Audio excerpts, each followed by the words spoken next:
Hello, welcome back. So today I thought, why not talk about how I navigate the Christmas season as a witch? Now obviously I have my own winter holiday that I celebrate, which is Yule, or the winter solstice. That happens on the 21st-ish. Some people, they like to celebrate it when it's like the astrological official time. I just picked the 21st, that's easier for me. I don't really feel like it matters that much. I just picked the 21st and that works great for me. That said, it can be a little overwhelming to be a witch in a world where it's Christian just everywhere. And so sometimes it can be a little challenging, especially for newer witches sometimes, to try and balance out like the old, like the Christian slash secular way we celebrate nowadays from the pagan stuff, and where it's like, you know, like where's your boundaries? So this is how I deal with that for myself. Might give you some ideas, and I would love to hear what you do as a witch during the season. So number one, this is a rule that I started to implement a few years ago. I don't attend religious services for other people. So I've occasionally gone to like a Christmas Eve mass because it was like extra credit for one of my classes to attend a Christmas Eve mass at a Catholic church. So I went there and I did that. And I've gone to a Methodist church one year because my mom was raised Methodist. And so we've gone there and I was like, this is interesting. Y'all are using candles for this time of the year. Okay. It feels like witchcraft, but whatever. But other than that, like, I don't do it anymore. Number two, to make the solstice special, what we do is we usually give a witchy gift on solstice. It varies year to year. Some years we don't have a lot of gifts to give. And so sometimes, like, me and my husband are nerds. So what we'll do is, like, if we have a gift that we know we're gonna give, we'll do that one for Yule. Obviously, we're nerds. Pokemon came out, so it comes in a pack of two. Like, there's two variations, and so we bought it, and like, because it came in a dual pack, we were like, sweet. So that's what we got, and I still wrap it. It's still waiting, and that's our Yule gift. But it's something to open and have for funsies around Yule. Now, next year I'm already planning next year, but I want to have a little bit more. In previous years, we usually make an effort that the Yule gift is a witchy gift, and this year we just didn't have a lot of fun, so we didn't have that much to give for gifts anyways. But typically what we do on Yule is some kind of a witchy gift. So that could be a new tarot deck, it could be some crystals, a cute necklace, like decorations, whatever, just something kind of witchy, and it's one gift that we give on Yule. And then we usually save the rest of the gift opening until the 25th because it's just tradition. And because I celebrate 13 days of Yule starting on the 19th, I just figure it's fine. The 25th to me is not the birthday of Jesus. To me, it's a day to honor the like harvest gods, and again, I work with the Norse, so for me this is going to be Frey and him being a gift giver and to celebrate with gifts.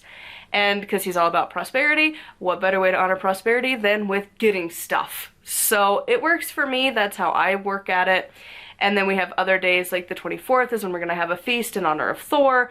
Like, we do different things throughout those 13 days. They all have a different focus and a different emphasis as we lead up to the new year. And then number four is that even though a lot of the decorations, the historical things are like wishy-washy on a good day, a lot of it you could probably really argue are all pagan and that the Christians kind of took over, and then also like secular stuff is kind of taken over too.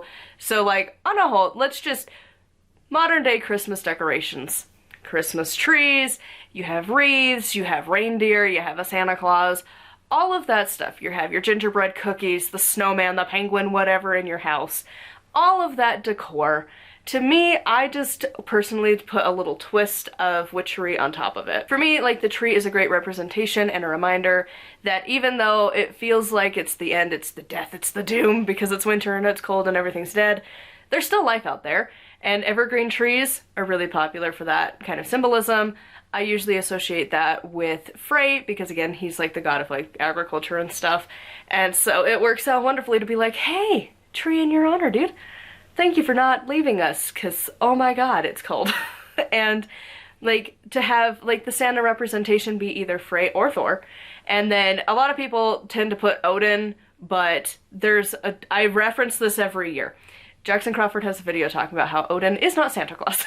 And I think it was Ocean Kiltoy talked about it a little bit, of like there's 5 different deities that you could use at the time of Yule, and how like Frey is a really good one to implement for like Santa Claus, but also you could use Thor. And so I was like, you know what? Like, let's just maybe not have Odin as Santa Claus. Odin does a lot of different things. He has a lot of different roles. Being like the caregiver and like the, oh my god, look at all these gifts, oh it's so sweet, like that's not him. Just because he has a horse with 8 legs, there happens to be 8 reindeer, but then also there's really 9 because of Rudolph. Like, let's not be rude and just exclude him. Like, 9 reindeer, but you know, usually it's 8. And Sleipnir has 8 legs. That's how that association usually goes, and honestly it's just kind of being like, ooh, similar. Which is fine. If that works for you, cool, whatever. I don't honestly think Odin would care if you wanted to honor him as a Santa Claus figure at this time of the year. Personally, he's told me no.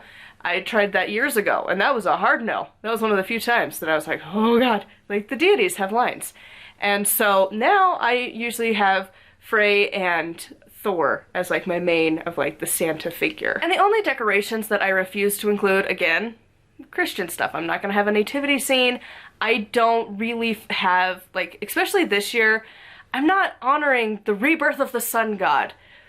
I'm just not. Because especially in, again, Norse mythology, which is the one I'm really obsessed with right now, they don't have the god is not the sun, it's a goddess. And she just has a chariot with flaming horses that she just pulls it. And her brother is the moon. So like, it's different. I haven't completely decided how I'm honoring that, but I don't really honor like the rebirth of the sun god. It's more like, hey Sol, do you want to bring that chariot like a little bit closer? Bring that loop back a little bit so we could get out of the snow. Would be awesome. I just wanted to share this. I thought it was gonna be interesting to talk about, and I think other witches might have other things to add, so I'd love to hear your thoughts on this one in the comments down below. Thank you to my patrons. I'll have their names here on the screen if you'd like to support me and get access to exclusive content. It is patreon.com/nightwillowcrafts. Make sure to like and subscribe. I post every single day, and until tomorrow, thank you so much for watching, and bless be.